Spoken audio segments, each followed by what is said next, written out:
Welcome everybody, we are in the heart of historic York, standing on a street that has seen centuries of secrets, and today we're going to taste them.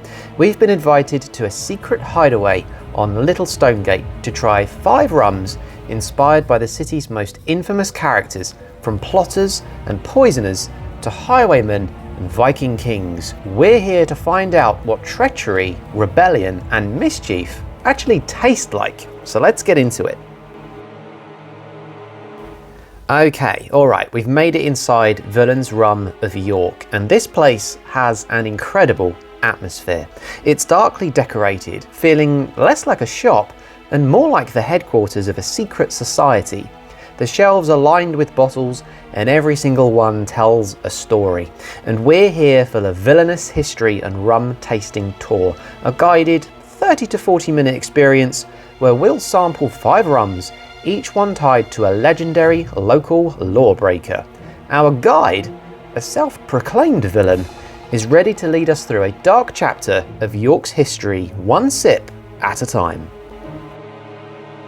And trust me, this tour is brilliant. It's part history lesson, part theatre, and part a genuinely fantastic spirit tasting. A massive thank you to Villains Rum of York for having us. And if you ever find yourself in York and want to explore the city's darker, more rebellious side, this is an absolute must-do. What are you staring at? God, that made me jump. Oh, sure, I'm the weird one, says the fully clothed and limbed person, staring up at Bjorn Farman, ruler of Westfold, killed by my half-brother Eric. Over there, somewhere it happened. I don't know, I lost track. 1,000 years ago, I know that much. Oh, aren't we special? Looking gentleman behind me here. This is Eric Bloodaxe. Now, Eric was the last Viking king of York, and he first came here in the year 947. Now, it was a little bit tumultuous in England at the time. The king on the throne was King Edred, and there are a few kind of lords up here in Northumbria who kind of wanted to piss Edred off. So when they saw this Viking arrive with a whole army at his back, they thought, yeah, that'll do it. And they plonked Eric on the throne of York, and well, it did piss Edred off. He marched his whole army up here to York, engaged in a massive battle with Eric, where Edred's entire rear guard was massacred at the little town of Castleford, just outside of York. Ripon Cathedral was burned down, if anyone cares about that, and everything was trash, right? And the Northumbrian conspirators thought, you know what, actually, that was a bit scary, that. I don't really want to do that again. And they kicked Eric off the throne barely a year after they'd first put him on it. But don't worry, he came back with a vengeance in the year 952. Now, this was also short-lived, unfortunately. Eric was killed only 2 years later at the Battle of the Hills of Stainmore in 954, where he was beheaded on the battlefield. But hey, at least it's a cool way to go, right? Now, all this violence started before Eric even got to the throne. But first, I'm going to give you your samples here. This is our black cherry rum. Now, unlike other cherry rums on the market, this has no vanilla mixed in, so it is pure cherry goodness all the way through, and it should be a nice smooth one to get you started. Skål! Skål! Right. Now, as I said, this violence started before Eric got to the throne. Back over in Norway. You alright? I'm Eric Bloodaxe, I'll be operating on you today. He pulls out his axe, he's like, right, amputation. He chops up all your legs. I mean, what can you do? You can't run away, you got no legs anymore, everyone's crying and screaming, there's blood everywhere. I think it's really, really unfortunate that you've been assigned him as your doctor. And it's probably a good thing then that he decided, no, Mum and Dad, I don't want to save people's lives as a doctor. Why would I want to do that? I want to end people's lives, kill loads and loads and loads of people as a murderous Viking king. And we can't say he didn't live up to his dreams, because he sure did do that. Now I'm going to ask you to finish sipping on those. This here is one Guy Fawkes. Now, you might have heard of him and his involvement in the gunpowder plot of 1605. But I'm going to pepper this story with a few more fun facts that you might not know. For one, Guy Fawkes here was born just down the street on Stonegate. He was a local lad to York. He lived here pretty much all of his life, And interestingly, he was baptised originally as a Protestant. Now, as we know, it's pretty crucial that he's on the side of the Catholics for the whole gunpowder plot thing. So when does this happen? Well, his mother remarried after his father died, and instead of marrying another Protestant, she married a Catholic. Now, this is pretty unheard of, but it did happen. And this meant the whole family kind of converted along with that. But Guy Fawkes didn't have his own personal conversion until he was 15 years old, and he witnessed the pressing of St. Margaret Clitheroe. Now, I don't know if you've heard of her. She's a pretty venerated saint round here in York. She was martyred during the reign of Elizabeth I, pressed to death for being a Catholic. Now, after years of religious strife in the Tudor period, Elizabeth decided, do you know what, guys, I'm sick of this. If you're a Catholic, you just pretend to be a Protestant, please. And if I find out about the Catholic stuff, well, you're gone for.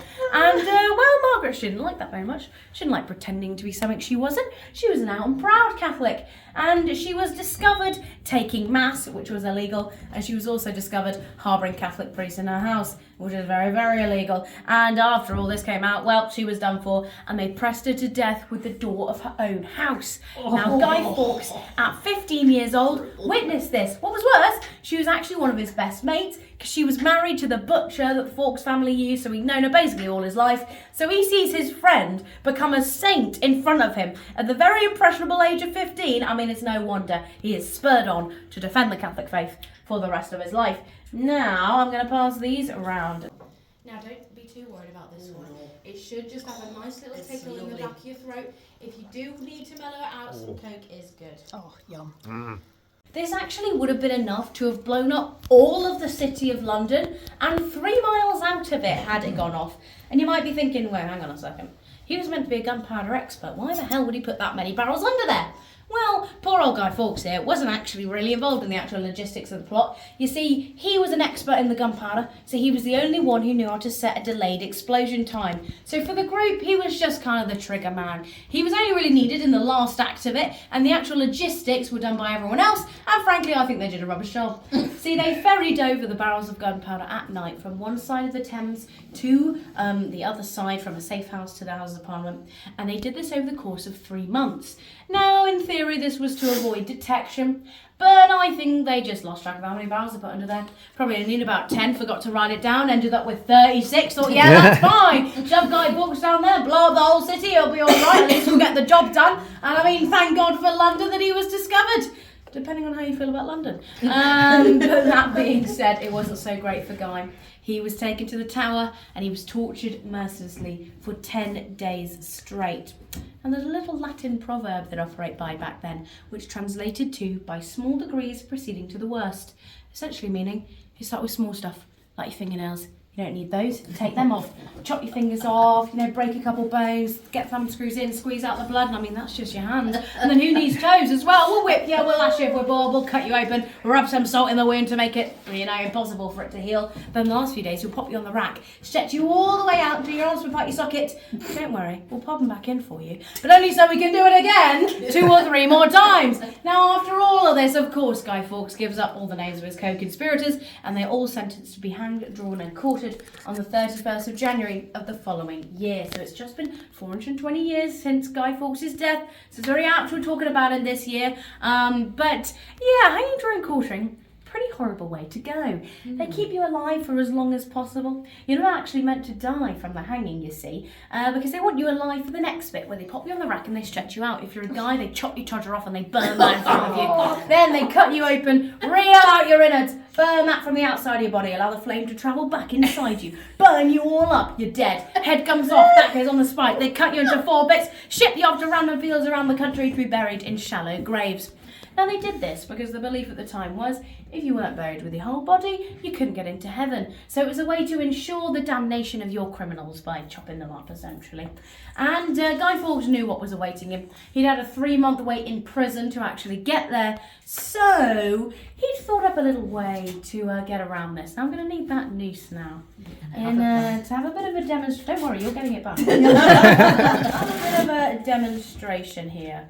Now, nooses are tied to different levels of tightness depending on how long you want something to hang. So with this in mind, Guy Fawkes, when his noose was set, he actually jumped from the gallows and broke his neck immediately. Now, to explain how that worked, hence my demonstrative device here. Now, as I said, you could tie nooses to different levels of tightness depending on how long you want to hang. If you want it nice and tight here, you want to go quickly, right?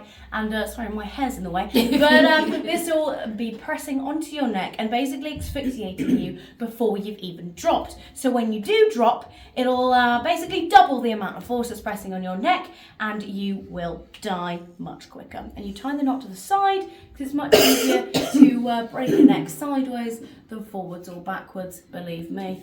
Now, the more common form of hanging, because it is a punishment at the end of the day, is death by asphyxiation. Now, you tie this knot to the back of the neck. It's not as loose as this, but it's loose, and it rucks up under the chin here, and it usually takes about half an hour to asphyxiate from a hanging, but it can take a good few hours as well.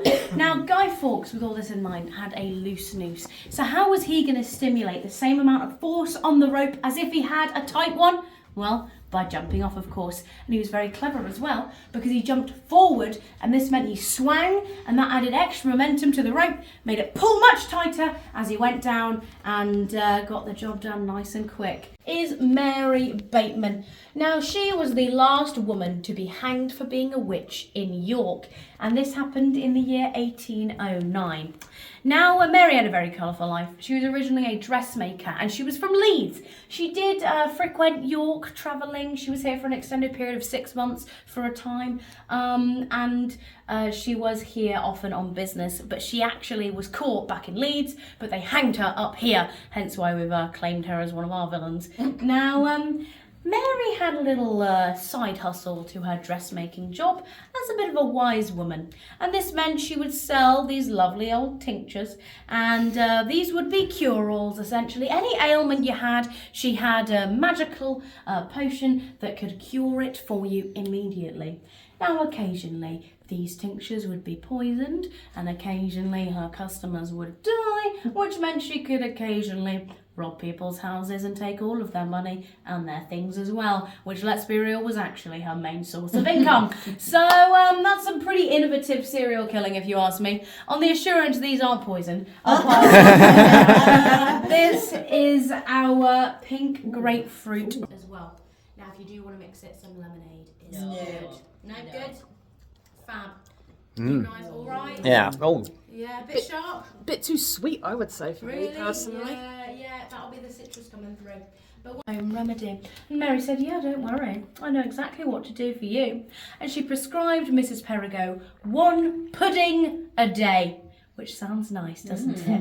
Until you learn that Mary is posthumously known as the pudding poisoner. So that might give you a little clue as to what's about to happen. Because Mary delivers all this pudding mix, right, along with a lot of sachets of medicine that you're meant to mix in every day. Kind of like a murderous HelloFresh, if you will. And every day these puddings are lovingly made up for Mrs. Perigo. She eats them, and after 6 days of it, she's dead.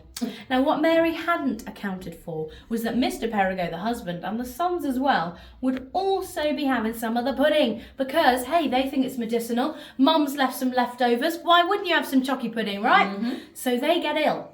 But because they're not having as much, they don't die. So when Mum dies and they stop having the pudding, they recover pretty quickly.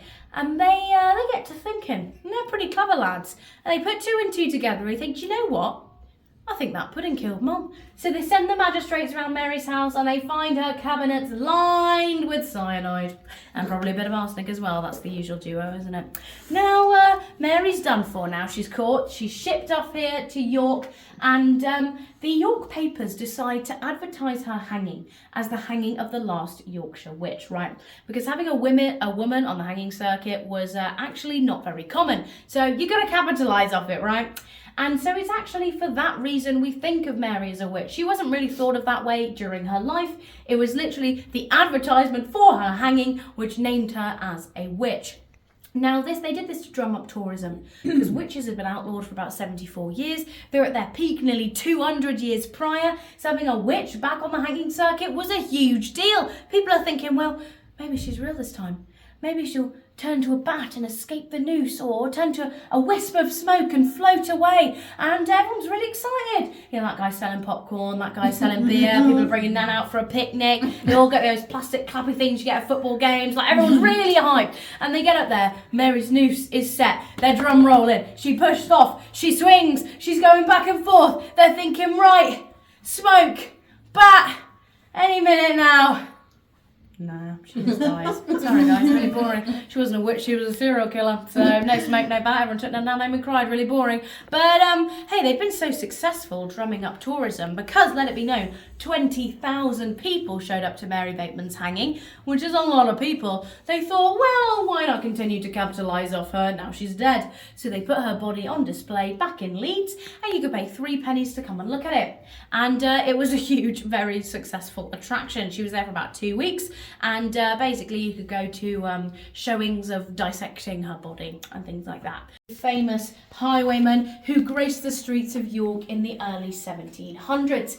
Now, Dick Turpin's a very romanticised figure across history, to say the least, and it all started with a novel that was written by a man called William Harrison Ainsworth called Rookwood, and in it there is a whole chapter that is basically a fictional retelling of Dick Turpin's history.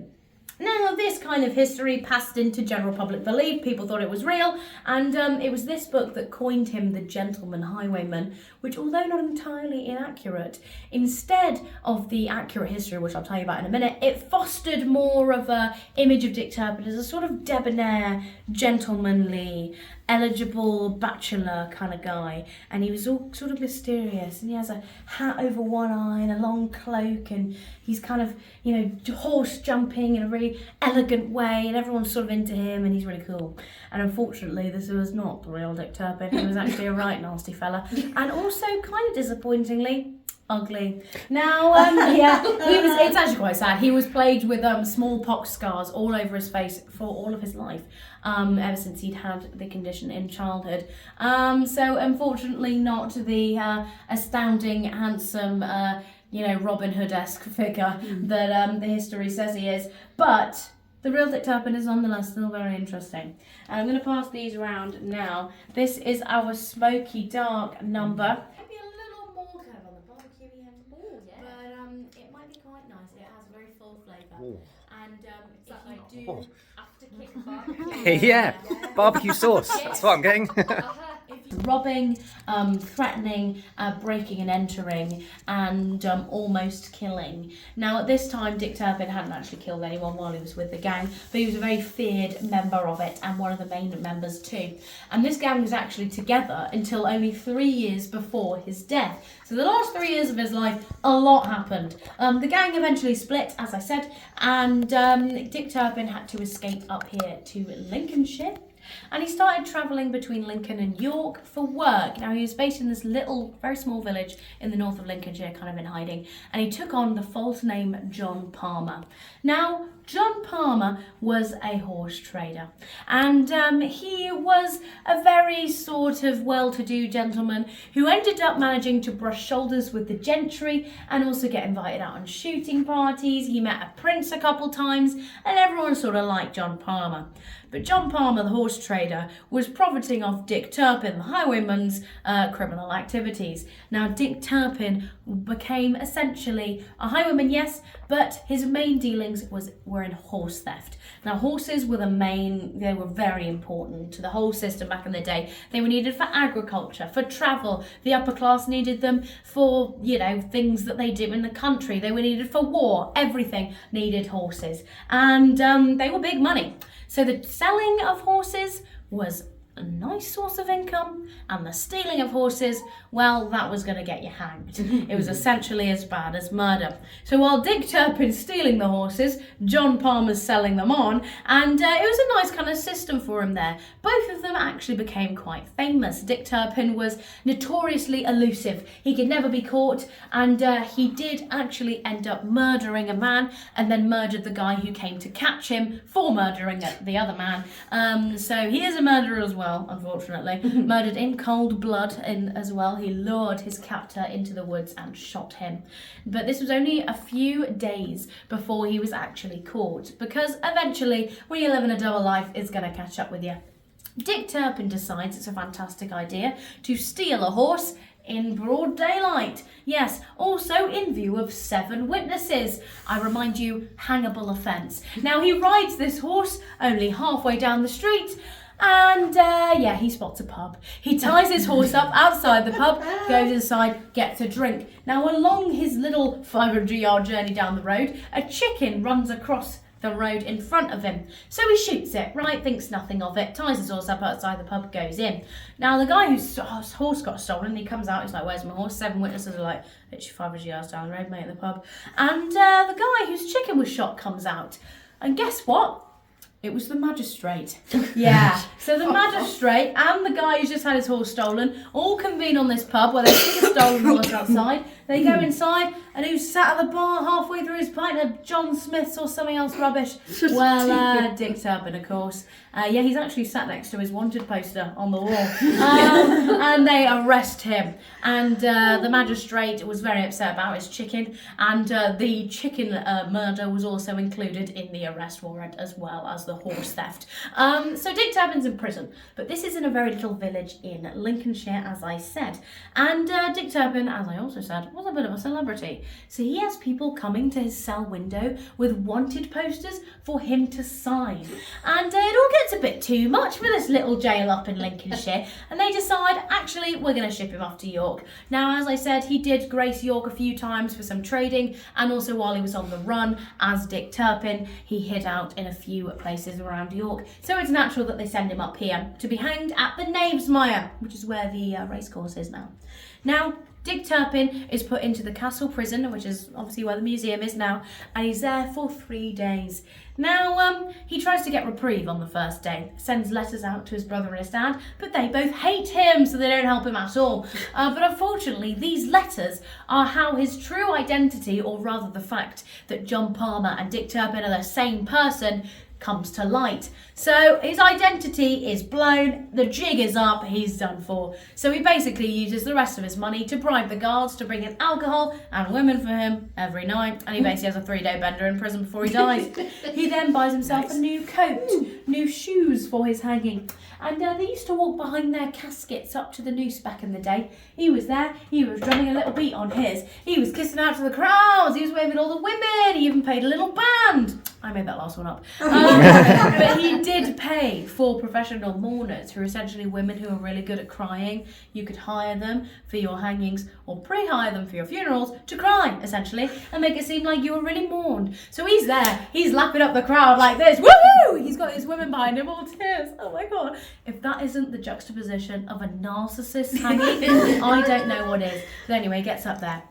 He sets his own noose around his neck. He thanks the topsman, the guy's going to pull the lever on him, realises it's actually one of his old mates, because back in the day they would rehabilitate / employ their criminals as the executioners, and he's having a chat with his mate for basically the last 5 minutes of his life, and his mate's eventually like, I'm really sorry, Dick, I can't have to kill you now, do you mind? I'm just gonna do it. And he's like, no, I'm gonna do it myself, and he launches himself off the gallows, Guy Fawkes style. But like most things about Dick Turpin, it's disappointing. And his neck kind of gruesomely, half breaks. So he has to use his last remaining consciousness to jig his body to get it to go. And it takes him a few minutes to finally die. But they let him hang there for about 6 hours after he's dead, just to make sure he's gone. But hey, at least he died in 5 minutes rather than in the usual half an hour it takes to asphyxiate, eh? Now, if you want to experience what happens next on this tour, make sure you come and check out Villains Rum of York. In short, before we left, we had to take the Villain's Oath, officially pledging our allegiance to the society and getting our own contract of villainy as a souvenir. And a massive thank you once again to Villains Rum of York, a truly unforgettable experience.